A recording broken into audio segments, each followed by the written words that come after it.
I now hand the conference over to Mr. Jigar Shah from ICICI Securities. Thank you, and over to you, sir. Thank you, Rutuja. Hello and welcome everyone to Pidilite Industries Q4 and Q4 FY21 earnings conference call. We have with us today Mr. Apurva Parekh, Executive Director, Mr. Bharat Puri, Managing Director, and Mr. Pradip Menon, CFO, to take us through this result. Without much ado, I would like to hand over the call to Mr. Pradip Menon for his opening remarks. Thank you. Thank you, Jigar. Good evening, everybody. This quarter witnessed robust, broad-based growth across all businesses and geographies. Despite significant challenges in FY21, we have displayed adaptability and resilience while building capability and capacity. I'll begin with a summary of the financial performance for the quarter and year ended 31st March 2021. On consolidated basis, net sales at rupees 2,230 crores for the quarter grew by 45.3%. Excluding the newly acquired Huntsman subsidiary PAPL, growth was at 38.2%. This was driven by a 50% growth in Consumer and Bazaar segment and an excess of 20% growth in the B2B segment. Full year 2021 net sales at 7,251 crore was flat over last year. Gross margins for the quarter were impacted due to significant inflation in input costs. Material cost as a percentage to net sales is higher by 440 basis points versus same quarter last year and 390 basis points versus previous quarter. EBITDA before non-operating income at rupees 460 crores grew by 52% over the same quarter last year. EBITDA for the year ended stood at rupees 1,683 crores and grew by 7% over last year. On a like-to-like basis, excluding the newly acquired subsidiary, EBITDA in Q4 grew by 41% and 3% for the full year. Moving on to standalone performance, net sales at 1,851 crore grew by 42% over the same quarter last year, with underlying volume and mix growth of 40%. There was a 45% growth in sales and volume mix of Consumer and Bazaar segment and 26% growth in sales and volume of B2B segment. Robust growth was registered across all major categories like adhesives, construction chemicals, and DIY segment, driven by continued demand momentum in both rural and urban geographies.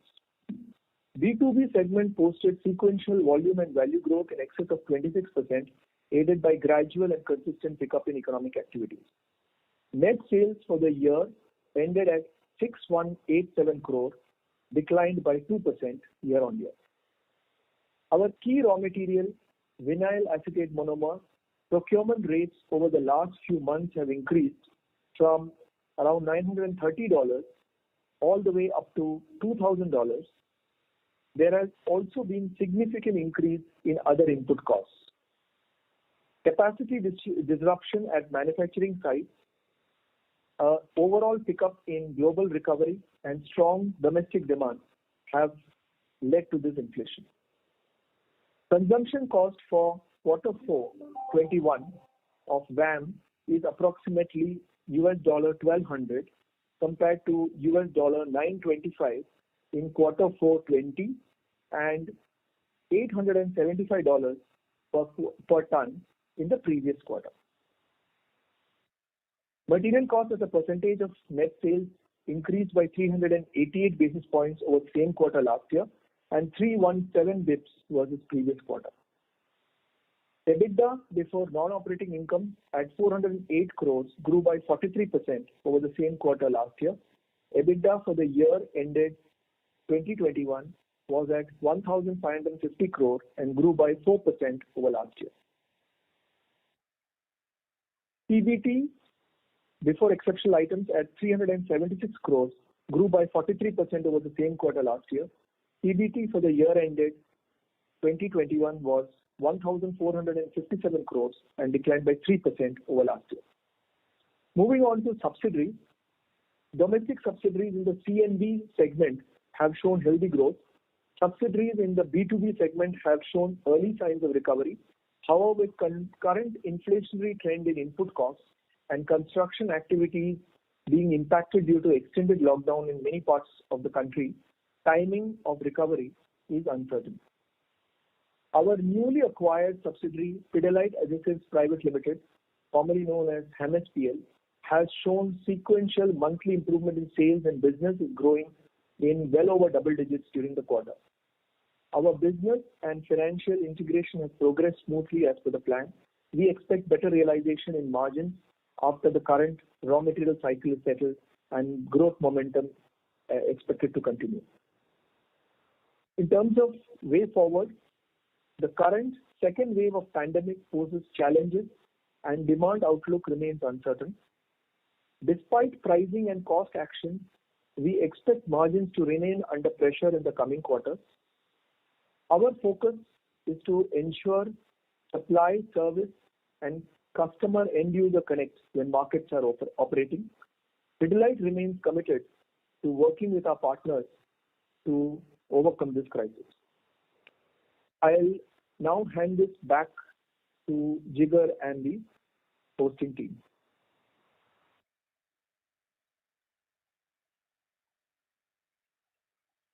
Thank you, sir. Rutuja, you can go forward with the question and answer. Thank you very much. We will now begin the question and answer session. Anyone who wishes to ask a question may press star and 1 on the touchtone telephone. If you wish to remove yourself from the question queue, you may press star and 2. Participants are requested to use handsets while asking a question. Ladies and gentlemen, we will wait for a moment while the question queue assembles.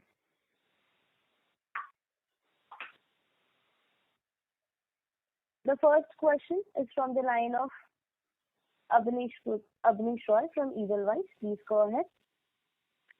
Thanks for the opportunity. My first question is on vinyl acetate monomer. So $2,000 pricing is absolutely unheard of. Last quarter you had said you have not taken price increase, and you said you will try to manage the product mix rather than taking price hike. What is the situation now, and what is the view on VAM? Is it just very short term, such a sharp spike? Sure. So I think, yeah. Sorry, please go ahead. Do you want me to go ahead? This is Bharat. Sure, Bharat. Please go ahead. So Abneesh, good to hear from you. See, $2,000 a ton is unprecedented for vinyl acetate monomer. So we have already taken price at the end of March, in the last week of March, and we are taking price again in this month, which is in the month of May. We will cover to the extent of about 75% of inflation. Our belief is that this is not due to a demand situation, but due to supply constraints as a result of a number of factors, which includes the US storms and therefore closures in the US, Europe buying from Asia, increased demand, and plant closures in Asia. We believe in the second half of the year, this will moderate. We will keep a close watch. But yes, as far as the first 6 months is concerned, this is definitely going to have a substantial impact on our operations, and therefore we've had to take price. And sir, this kind of a sharp inflation, do you see regional smaller players losing market share? Without any doubt. So what tends to happen in a situation like this is unprecedented, and therefore the domestic market shoots up much more. People like us obviously have larger inventory, and it takes time for us to work through, in a sense, lower priced inventory. For the smaller and regional players, it hits much harder, and supplies itself was a constraint for some period of time. So if I look at the last 4 months, I believe we would have also gained market share. Sure. My second question is on two of your underperforming segments. So essentially, if I see MENA and if I see Middle East and Africa, they have two very similar traits. Hardly any sales growth, EBITDA loss this quarter, base quarter, full year for both the businesses. So if you could tell us what is the way forward and what is the plan here? Do you plan to kind of consolidate and maybe reduce exposure in these two businesses? See, very different. Let me give you a overall picture. As far as MENA Percept is concerned, this is our waterproofing higher-end contracting arm, which suffered massively as a result of the countrywide lockdown last year. And by the time labor, etc., came back, it was probably 6 to 7 months.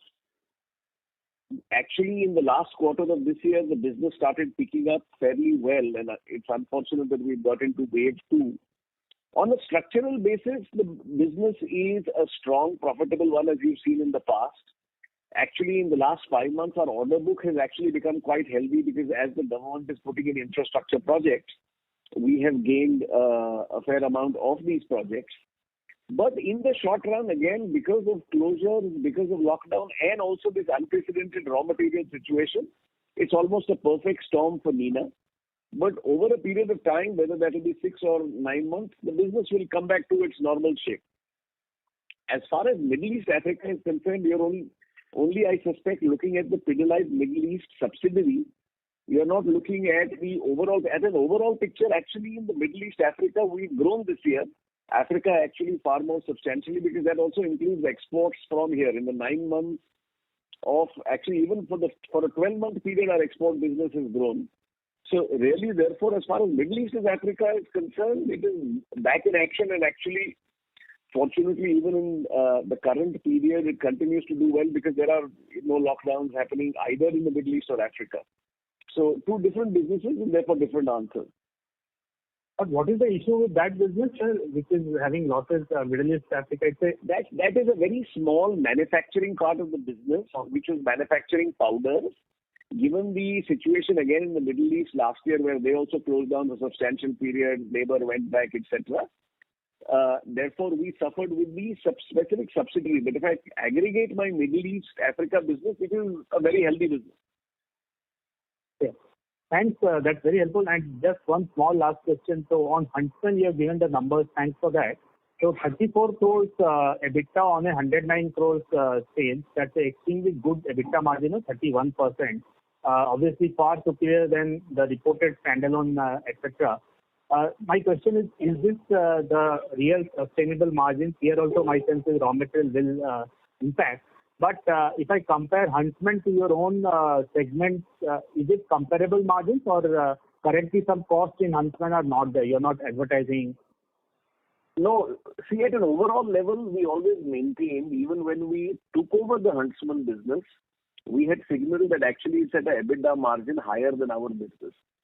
Having said that, the two raw materials that have seen the sharpest increase in the chemical sector are VAM and the epoxy resin. So this is again, this is another business which over the next 3 to 6 months, epoxy resins, in fact, even here we've taken substantial pricing, but not to the extent of the raw material increases. And therefore, overall, structurally, this is a solid, profitable business. In a steady state, it will probably be at, higher than the aggregate margin of Pidilite, but equivalent to Pidilite's good businesses. In the next 6 months, again, because of the epoxy resin situation where epoxy resin prices are pretty much, Pradeep will give us the details, but it is pretty much doubled. So therefore, as a result of that, next 3 to 6 months, you will see some moderation of margins, but structurally, it's like a star Pidilite business, and therefore it will be at the higher than the aggregate Pidilite, aggregated margin. Sure. Thanks, sir. That's very helpful, and all the best. Thank you. Thank you, Abneesh. Abneesh, just to close the point which Bharat was talking about. So epoxy, actually the prices have gone up to almost 400 rupees a kg. versus about between 160 to 200 rupees a kg. So there again, the prices have indeed doubled. So that is another category where we have had to take pricing. So just to close that point. Thanks. Sure, thanks. Thank you. The next question is from the line of Prashant Katti from Sundaram Mutual Fund. Please go ahead. Thank you very much for the opportunity, sir. Congrats on a very strong sales performance. What I understand, sir, it's a little difficult to say at this point of time how things might be at this point of time from a demand standpoint. But generally, just looking at how the recovery happened and the pent-up happened pretty soon as far as our categories are concerned last time. And also in terms of the impact that you're probably hearing across the board, construction activity in general seems to be slightly better off. So is there a little bit of optimism over here that the recovery will be much more faster when it comes to a lot of our categories are concerned? That's just the only one question which I had in terms of the thoughts. Thank you, Prashant. I wish what you were saying was true. Frankly, the answer to that is we don't know. As of now, pretty much 70% of the country is closed down, and while there is some construction activity, it is at a much lesser level. How soon it will bounce back, frankly, it will be directly proportional to the reduction of the pandemic. And very difficult to say as to, will it bounce back as quickly, far quicker. Last year was encouraging, but I would not hazard any guesses of how it's going to play out this time.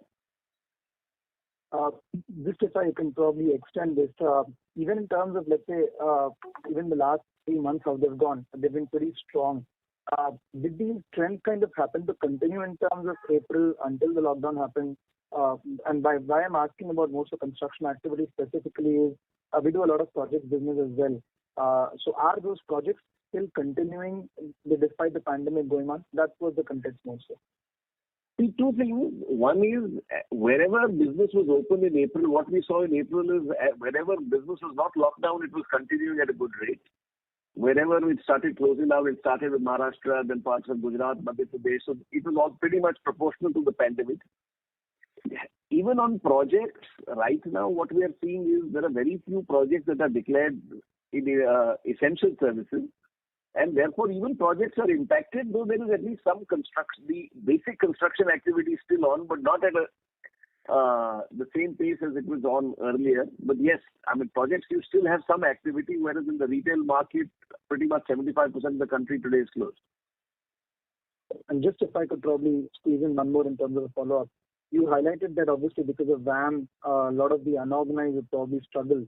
And again, with pandemic too coming in, second wave coming in, it's going to be even more of a struggle this time for them. Any sense in terms of how much are we hearing instances that probably unorganized are kind of in sections probably kind of getting shut, or probably you feel that they really don't have a chance to come back in both these scenarios where demand is also bad and even my cost scenario is also really bad. So could we actually see very sharp gains in our as far as organized to unorganized to organized is concerned? Is that a fair assumption? I don't think so. I think it happened more substantially. We saw them slowly coming back. Yes, they will suffer, but see, they have a reason to exist, and that reason, why today it's more difficult because of both the raw material situation, the pandemic, and actually also it will start impacting liquidity. So, in our view, they will continue to exist. We do believe that at least in the shorter period, we will continue to gain market share because our supply chain is far more adapted and resilient and therefore has far more sources of supply. The other thing is consumers also tend to turn, to trusted brands whenever there is adversity, and I think both those things benefit us. Sure. Thank you so much and all the very best to you. Hoping for a quicker return. Thank you. Thank you, Prashant. Thank you. Ladies and gentlemen, in order to ensure that the management is able to address questions from all participants, please limit your question to one per participant. If you have a follow-up question, you may rejoin the queue. The next question is from the line of Percy Panthaki from IIFL. Please go ahead. Hi, good evening, team. Couple of questions from my side. One is on the costing and pricing. So firstly, could you give me an idea of what is the weighted average price increase that you have taken for the portfolio? And secondly, these input costs, as you said, the inflation is very unprecedented. So what is the call or view you are taking in terms of where these prices are going to stabilize? Because your future pricing is going to be based on some kind of view that you will take on these commodities right now. Great questions, Percy. I mean, the first part is that, see, given the breadth of our portfolio and its different sizes, very difficult to look at weighted price. What is our weighted price increase? Because we just have too large a range across too many divisions. At a broad level, what I can tell you is currently we are pricing at 75% of inflation.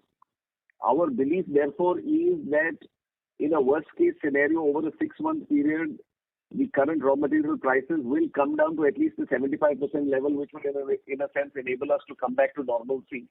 And that's what we are planning on. But we will have to play this, in a sense, week by fortnight by month and keep a close watch and then see as to what's the action we need to take.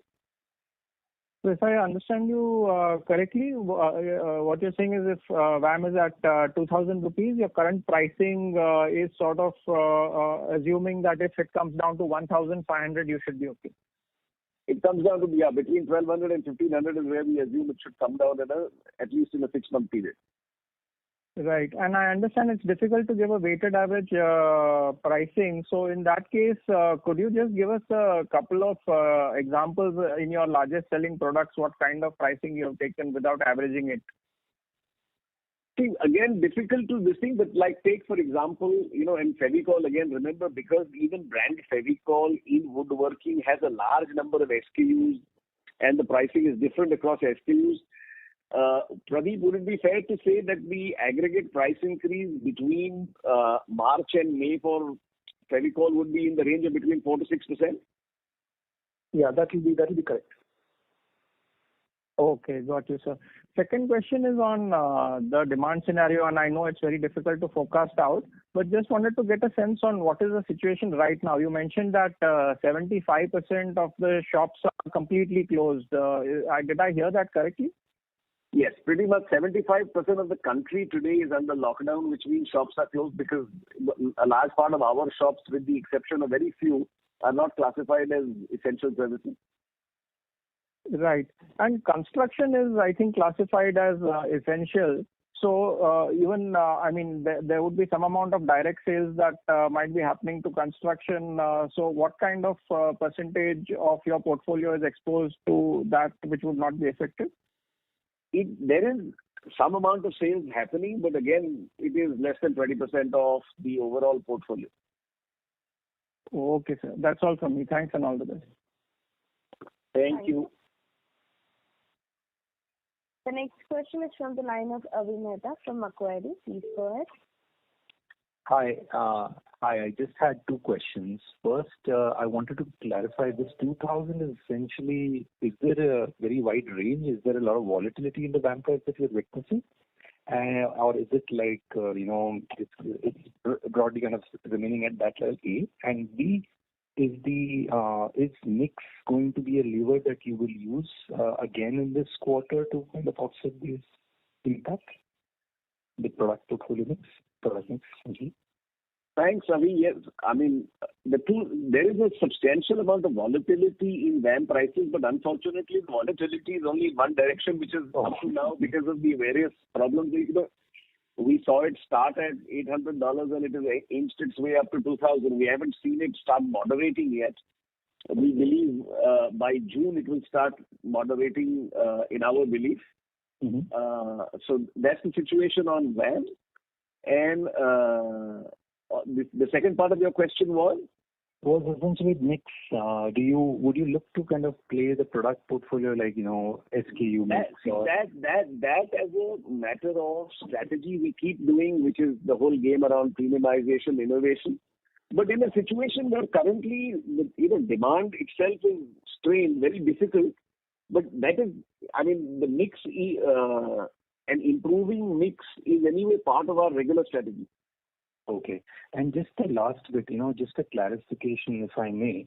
I was a little surprised to see the FY21 performance, basically positively surprised in the adhesive segment, and a little bit kind of surprised to see the waterproofing segment performance. So, we have seen quite healthy growth while waterproofing is more or less flattish. Just wanted to understand, my expectation was waterproofing will actually continue to do well. So what am I missing?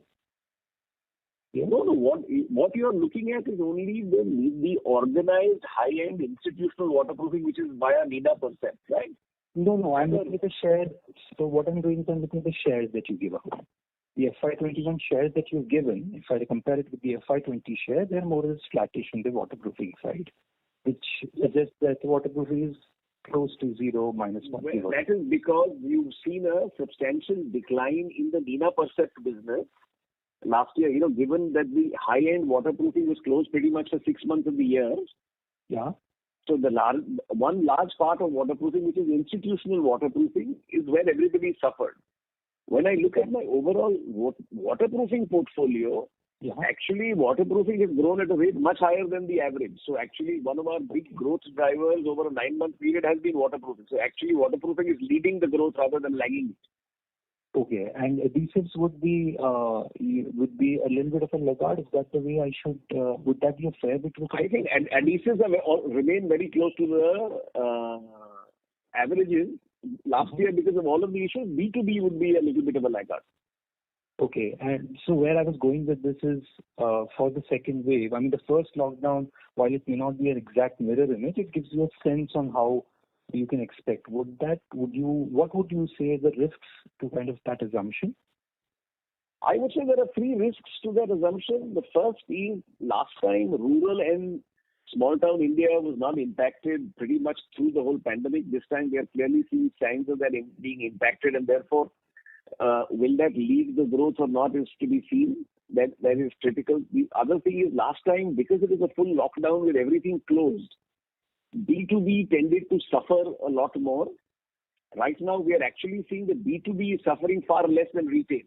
Because B2B in a large cases, manufacturing is open, etc. And therefore, B2B is this time suffering less rather than more. And the third thing is, last time, the pandemic was worldwide and the world was closed. Unfortunate for us, but in the second wave, we are amongst the worst impacted. So, for example, when I look at April and I even look at May, our export sales is pretty much going as per plan. Okay. It's only our neighbors like Nepal, etc., that are impacted. Middle East, Africa, etc., is normal.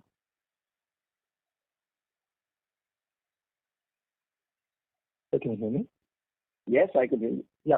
Sorry, sir. So from a product portfolio side also it would be the way? I was essentially looking from that aspect as well. Sorry, that was your last point. I would say so. I think in this time, retail will be impacted, B2B will be better, exports will be better. And waterproofing would be better than something what you I would think so. See, by the very nature of the waterproofing product, even if you take a city like Mumbai right now, pre-monsoon work is allowed. So, if there is urgent repair and renovation work in waterproofing, that is allowed, whereas regular retail shops are closed or, renovation is not allowed. Perfect, sir. Perfect. This is very, very helpful. Thanks a lot. I wish you lots of luck for the future. Thank you very much, sir. Thank you. Thank you. The next question is from the line of Arnab Mitra from Credit Suisse. Please go ahead. Yeah, hi. Thanks for taking my question. My question was again on your price increases. So, given the extent of inflation in VAM and some of your other commodities, I'm a little surprised that the price increase is still 4 to 6%, because what we've seen in the past, this is almost 10 years back, where inflation was very high in some of these commodities, you put in double-digit price hikes, and we are seeing that kind of price hikes in many consumer categories where inflation is actually much lower. So is it just that you feel this is a transient phase and you don't want to kind of disturb the market, or there is some worry of compression of demand due to elasticity, why your price hikes are not more aggressive than what that 4 to 6% level? See, 2 things, Arnab. One is, remember when you're comparing with 10 years back, our operating margins used to be 10% lower, right? So therefore, the need for us keeping our head above the water and therefore taking aggressive price was different as it is now. You would also appreciate that if you look at the second quarter or the third quarter of last year, normally we indicate a margin range of 20 to 24%. We were way above that margin range, right? So therefore, we anyway felt there was a need to moderate margin. Otherwise, we are actually opening our back doors to a lot more of competition. So it's a mixture of two things. One is we believe that, we had a certain amount of compression in the margin that we intended to do anyway, given the situation that we were in, and therefore our margins were at a high. The second is, yes, we do believe that these raw material prices, the trends are transient. These are not permanent because there are no permanent factors. There are no demand-based factors. These are all related to disruptions in supply. And therefore, we believe that it is far better for us to be while we may moderate margin for say 2 or 3 quarters, it's far more sensible rather than us to take price and actually impact the demand on a longer term basis, as well as in a sense also disturb the market. Sure. Thanks. That's very helpful. But just one follow-up question on your subsidiaries. So ICA, you had a good ramp up last year towards the second half. So in the wood finish market, how do you see the prospects here? I mean, in terms of growth, is there a lot more, both now you can do that you've had a couple of years of this business? I just wanted your thoughts on that. See, ICA remains one of our strong growth drivers. We believe the premiumization trend in wood finishes has got a long way to play out yet, and we are in the super premium finishes. We are the number one player, and now that we have local manufacturing, we are seeing the advantages of that. So we see a fairly long runway for the ICA business and where it's going to go. Okay, thanks for that. That's very helpful. That's it from my side. All the best. Thank you, Arnab. Thank you. The next question is from the line of Krishnan Sambamoorthy from Motilal Oswal. Please go ahead. Hi, team. Congratulations on a great set of numbers. My question is more structural.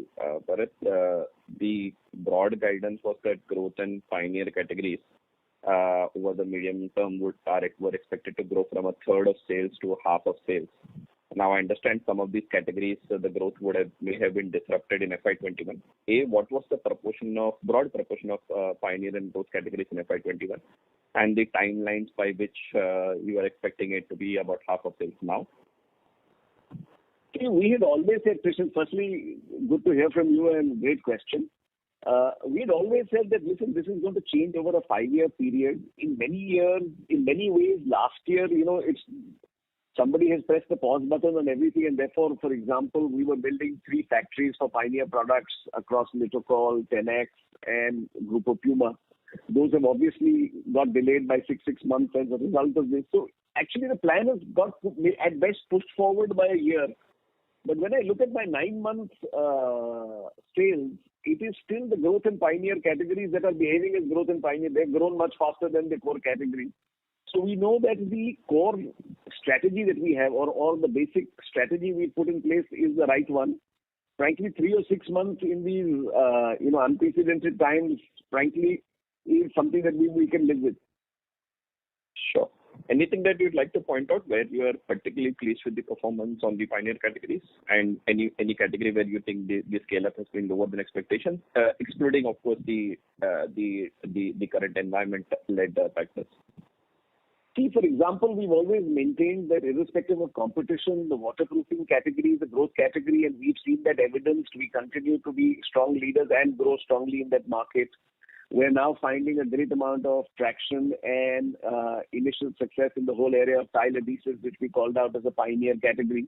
So pretty much what we said last year in terms of our strategy has been playing out despite the pandemic. Understood. Thanks, Bharat. Thanks, Raj. Thank you. The next question is from the line of Ritesh Shah from Investec. Please go ahead.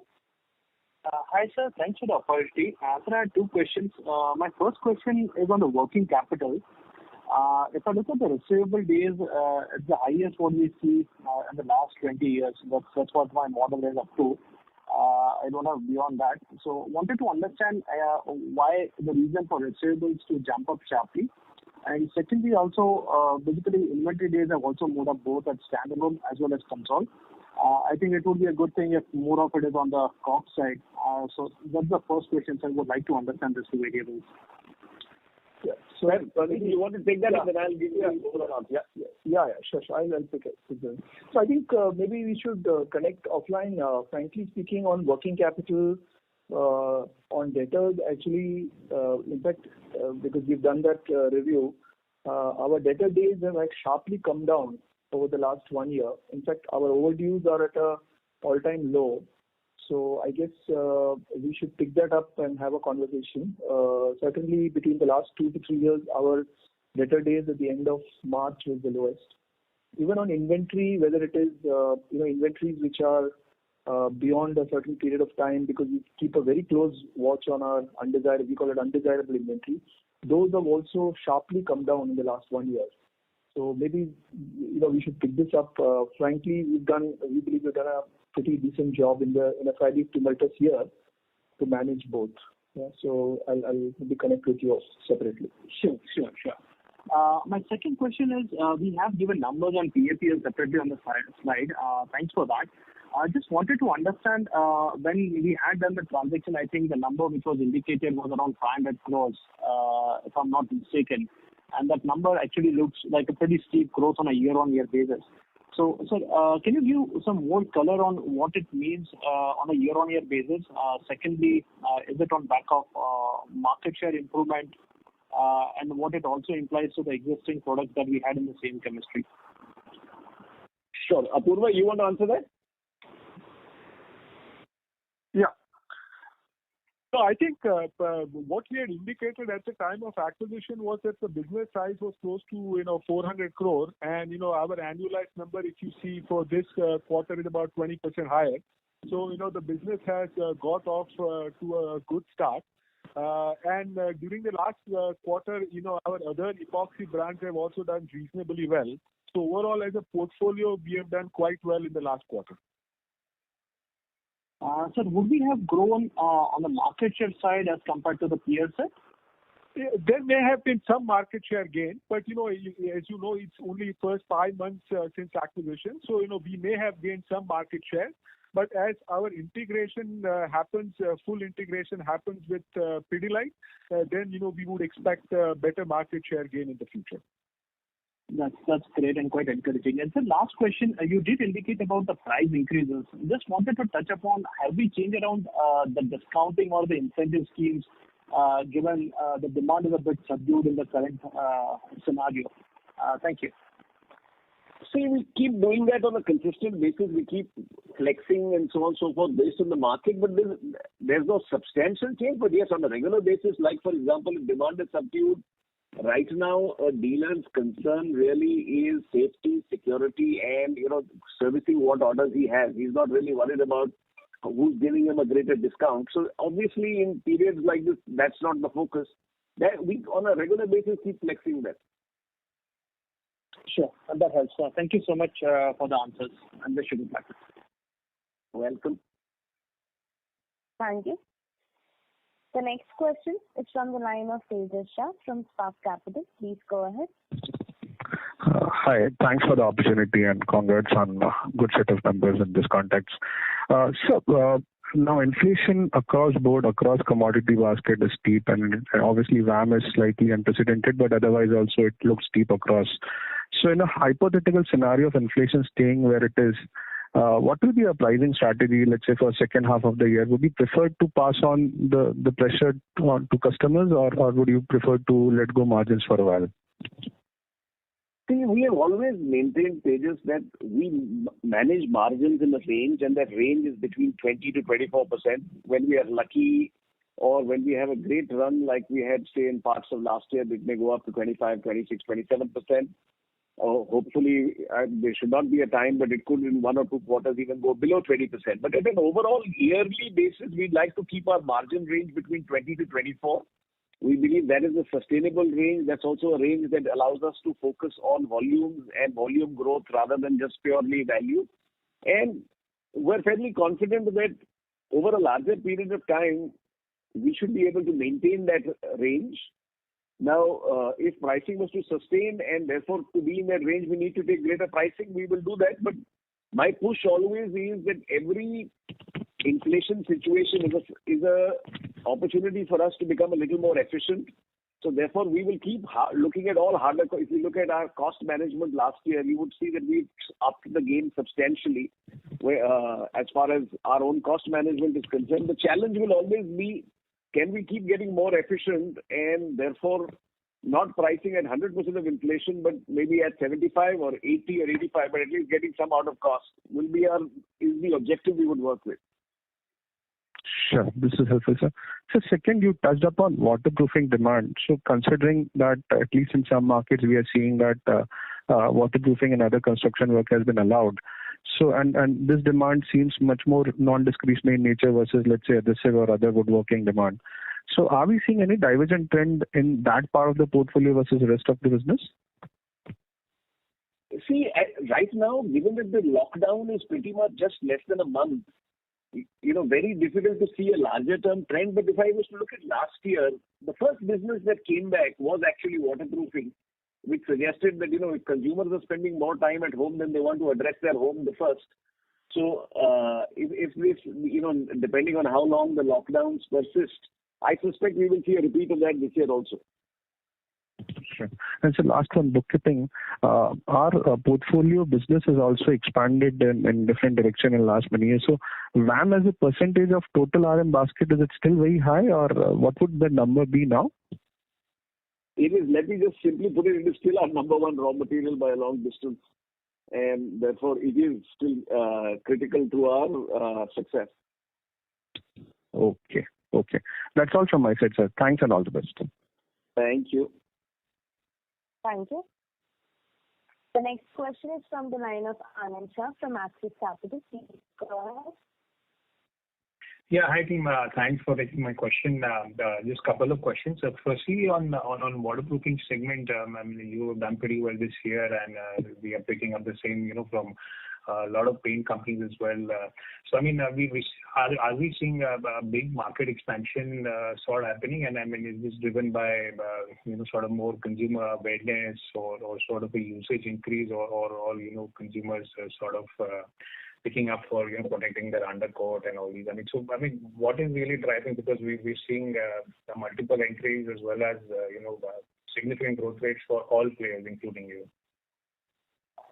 See, the simple answer to that is we've always maintained that as far as waterproofing is concerned, if you compare equivalent markets, which are similar to India, whether it's a Brazil, a Thailand, a China, the proportion of waterproofing to paint, for example, is amongst the lowest in India, which suggests that India's penetration of waterproofing is extremely low. Now, at best, proper waterproofing is done by 4 out of 10 new homes that are built in India. And thus, as a result, is this a growth segment for the future? Absolutely yes, and over a large period of time. And we've always said that a certain amount of competition will actually help this segment, because more the people, greater the awareness, and therefore it becomes an essential part of actually construction activity. And we're seeing the first signs of that. I can't say that it has already happened. It is still a long distance to go. But yes, the waterproofing market, we see the market itself growing substantially. Our objective remains to, hopefully get the largest share of that growth. Oh, got it. And within the waterproofing segment, is it possible to share what would be unorganized or these regional local players? And is it that this organized pie is gaining, quite a bit of share from that segment as well? The unorganized is not so large. Actually, in waterproofing, you are competing against non-consumption because the consumer doesn't know. So they do very basic or no waterproofing. So actually, it's not so much about unorganized and small-scale sector as it is about non-consumption itself. People not doing anything and therefore then suffering leakages and problems later. Got it. That's very clear. Thanks. And my second question is this alternate trade channels that you are developing, essentially very relevant in these times. You've seen big pickups in e-com, modern trade, and your Pidilite Ki Duniya. Any color you can share on the salience of this, and what particular portfolios are working for you in this? Absolutely. You see, the simple thing that we have done last year in a sense is focusing on making ourselves stronger. And one of the things that we've done very aggressively is both aggressively expanding in rural and small town India. For many years, we have called that out, for example, as an opportunity. So like, for example, in a year like last year, while most people were holding their manpower constant, if not cutting down, we actually added people in rural and small town because we saw that growing. We added about 700 new sub-stockists in rural India. We added about 60,000 new outlets. We're covering 7,000 new villages. So therefore, at an overall level, we are clear that where, we have to keep strengthening ourselves, and rural, small town, e-commerce, for example, obviously growth rates don't matter because the business has gone up 4-5 times, but we focus on that. Modern trade has come back very strongly. We are clear that as part of our strategy, making sure that we continuously access what we at Pidilite call sales excellence, which includes, therefore, visibility, availability, and the quality of availability across different channels. We're pushing at that hard, and frankly, that has, given us good results. One of the reasons why we believe we've grown faster than the market is because we've accessed a much larger part of the market than we had. Got it. No, that is very helpful. Thanks for the question. Thank you. The next question is from the line of Nitin Shabdar from Green Capital Single Family Office. Please go ahead. Hi, good afternoon. My question is more towards Mr. Menon. I noticed in the standalone statement of assets and liabilities, 31/3/2020 versus 31/3/2021. So financial assets investments is down from 715 crores to 169, and trade receivables is up from 806 to 999, and cash equivalent position is down from 564 crores to 109. And so I just wanted to understand why the cash position and cash equivalent position down, and why is it that in the financial assets of investments we are showcasing 1108 at the end of the year and 3312 crores. Can you just explain the fine numbers behind the cash position and the bank balances and the investment differences? Sure. Current assets. I think the first thing I'll call out is the cash part. I think, as you know, we had the significant acquisition during the year of the Huntsman subsidiary, which was worth about 2,100 crores. We funded that from our own internal investments. So obviously, the investment position at the end of if you compare March 20 versus March 21, there will be significant difference because the entire payout happened in November 20, and therefore that's not really strictly comparable. So that is one part. As far as the individual current assets numbers are concerned, again, if you recollect March 20, we had lockdown in the last 5 or 6 days of the year, or 6 or 7 days of the year. So things like debtors, etc., would not reflect a full completed month of business. Here we have a period of March 21 where we are going at a certain growth rate, and we've seen the growth rates are in excess of 40%. So when you compare absolutes, you'll always see the numbers are higher. But if you look at the number of days, I'm just trying to respond back on the other question which came during the meeting. If you look at the number of days of trade receivables as an example, or the number of days of inventory, we have actually had a significant reduction on both number of days of inventory and the number of days of receivables. So I think you have to look at them in terms of the sales that you're doing rather than the absolute numbers. Okay, fine. Thank you. If this is not clear, we can obviously again pick it. Sure.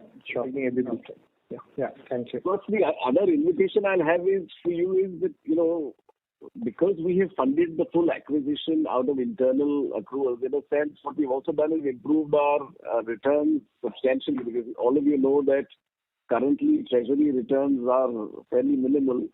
The fact that we've been able to use that money in a business which we believe is obviously already generating a far higher rate of return is something that is advantageous for us in the long run. Sure. Thank you. Thank you. The next question is from the line of Sunita Sachdev from UBS Securities. Please go ahead. Hi, Bharat sir. How are you? I'm very well, Sunita. Good to hear from you. Yes, sir. My question was more with reference to the construction chemicals industry per se. You've obviously been a very strong part of most of the areas. But just trying to understand, do you have any admixtures or any particular strategy where you would kind of address that part of the market as well? We have looked at admixtures, and in the initial stages we did have them. However, we believe that's a commodity business, and Pidilite is a value-added branded player, and therefore we exited admixtures years back, and we don't. It's a pure commodity. It's like, I hope I'm not causing offense. It's almost like selling cement, which is not where we want to be. And therefore, we exit. We don't believe that is critical for construction chemicals to go up the value chain and you can have more value-added products. Right. So that part of the market being commoditized, you've kind of decided not to be part of it. But overall, with a view to the construction chemicals, if you could just, is it like 10,000 crores or how big would that market be overall on construction chemicals? It is very, very difficult to estimate because of everybody has a different idea itself of what is a construction chemical. So therefore, very, very hard to say as to, because there are various kinds of chemicals that go into construction. They could be for different purposes altogether. So my own advice would be, Sunita, I would not hazard a guess because we first have to define what are construction chemicals and then look at the size of the market. If we were to look at just the waterproofing part of the market, no, it would definitely be much smaller than 10,000 crores. Right. Absolutely. And lastly, if I may, I just wanted to kind of ask you in terms of within for the construction chemicals industry, obviously having a rock solid real estate sector and real estate sector doing well is important. And given the second wave, can get any insights from you as to where are we in terms of the real estate upswing that we had seen last year, and how are they managing on the ground? Thank you. See, very early to say, just too early to say. We did see real estate going through a certain amount of resurgence, if I may put it, in the 6 months between September and March until we ran into the second wave. Right now, I think it is, in a sense, there is a pause and we don't know where it's going to play out.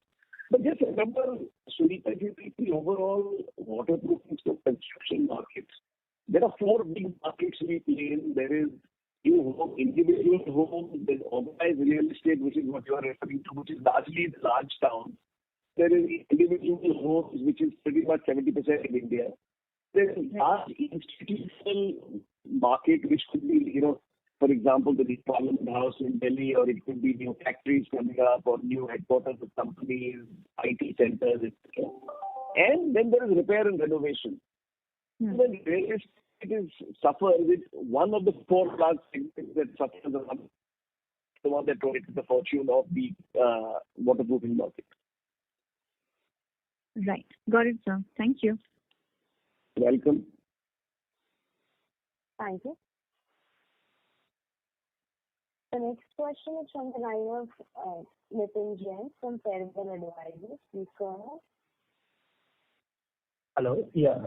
Thank you for the opportunity. So I just have 2 small questions. In terms of the waterproofing business, is it possible to quantify what is the contribution to the overall portfolio? And are we losing market share to the paint companies here? Because every quarter we get to know from the paint companies that they are gaining in the organized sector. So I can answer the second part. The first part is very difficult because it depends on the proportion of what, but those numbers are available. I can tell you definitely that we know our growth rates and we see the listing in the marketplace. Remember, again, as I said, please remember that waterproofing is these 4 segments that I just referred to, Sunita, which is organized real estate, individual, new homes, repair and renovation, and institutional. Remember, the paint companies tend to play a large part in only 2 of these 4 segments, not all 4. But having said that, frankly, our own belief is, where by no stretch of imagination do we believe we are losing market share. We believe that, yes, the market is growing fast. We think we are maintaining, and at times in certain markets we may be gaining. But let's say at an overall level, we believe we are maintaining our share in a fast-growing market. And yes, I mean, in any market that is growing fast, you will see a lot of entrants. But frankly, I would look at their staying power over a larger period of time rather than, look at one-year periods. Okay. And my follow-up is regarding the Pidilite Ki Dunya stores. So we seem to have shown a really good growth there. So what is the overall strategy here for, like the growth plan for the next 3 years or so?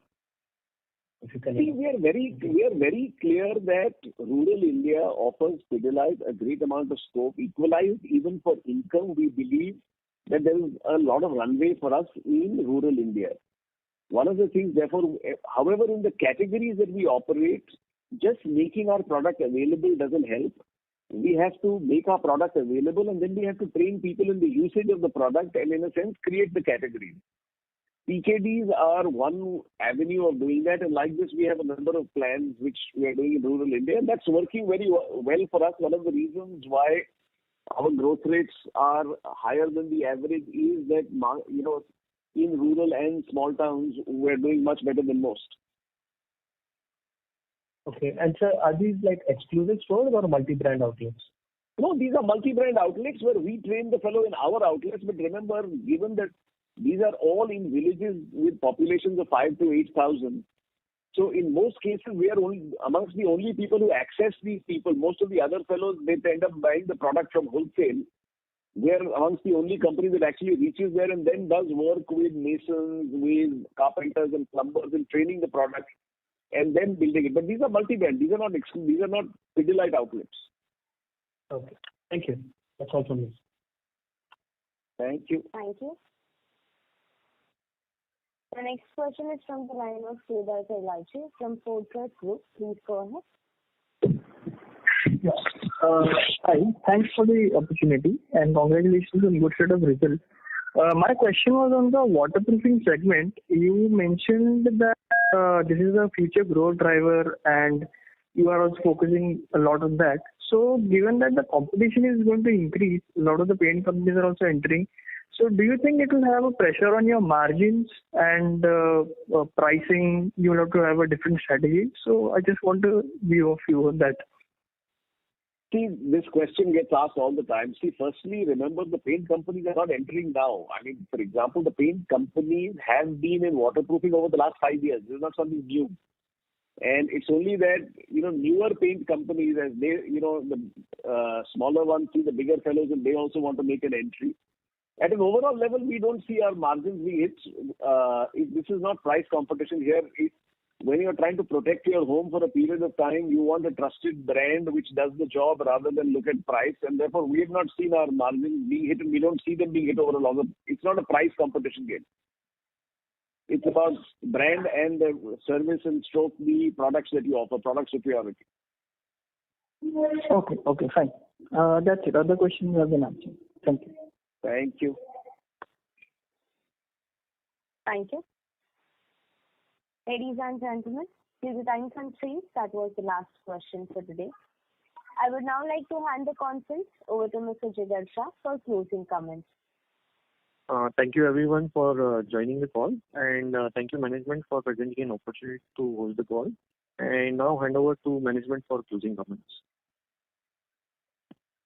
Okay, I'll just give a set of closing comments. I think a lot of has been answered. So what has been answered in questions, I won't focus on. I just wanted to give an overall view of how does Pidilite view the overall market stroke situation.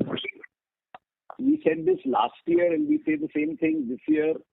As far as we are concerned, we are focused on the India story over a longer period of time. The pandemic is extremely unfortunate, but it's a reality, and obviously, therefore, our first priority becomes safety and security of our people and of our extended business ecosystem, whether it's our dealers, whether it's our users, etc. And we've actually taken a lot of steps to try and help them. We actually did COVID insurance for our carpenter community, for our masons community, etc. So step one is, in this situation, focus on agility, resilience, via first ensuring safety and security of the network. The second thing is we've continued to substantially invest in getting our supply chain to be agile and be much closer to the customer. So something that doesn't get talked about a lot, over the last 1 year, we've actually completed 7 brownfield projects, 1 greenfield project in Vizag. As we speak, in progress are 10 new greenfield projects, 10 new factories of Pidilite coming up for different product ranges across. Our capex remains at the same 300 to 350 crores a year. We've actually upgraded, added space or added new warehouses in 10 of our warehouses, again in terms of getting closer to the customer. We've made a substantial amount of expansion and substantial amount of investment in the rural stroke small town, and I talked about that, so I won't repeat that. The other thing that I'd like to mention is digital. I think Pidilite has always been a digitally adept company, but we're trying to push the envelope. Today, we've got all of our distributor force, all of our sales force, everybody operating digitally. 87% of our dealers are on the pure auto replenishment. Therefore, there is no need for us to take orders on. All our major end users now have loyalty apps which are being regularly scanned. Our field marketing has got totally automated. We now have, for the retailer, we have a Dealer Genie app, and we've already have more than 3 lakh dealers who are actually dealing with us on that app. So a whole set of measures which I can take you through. But one of the reasons of our competitive edge has been digital, and this is something we are pushing substantially. The other obviously is innovation. All of you know that Pidilite is known for innovation, not just innovation in communication and advertising, but also in products. So we've had a whole set of ranges of products, whether it be in the construction chemical stroke waterproofing area, whether it be in the cements area, which we continue to introduce the moment the markets came back. And that's again been a significant driver of growth. And in the end, I think there is this amorphous thing which we all call culture. I think at Pidilite, we've always said that, it is crisis that tests the character of a company. And if we look at the last 12 months, Pidilite's culture has really, in a sense, been one of our factors that is, we were voted as one of the great places to work, so on. But more than that, it is just that people putting up their hand, owning their consumer, owning their customer, and therefore ensuring that even in these times, we deliver service that is hopefully an edge better than others, has been the overall Pidilite picture.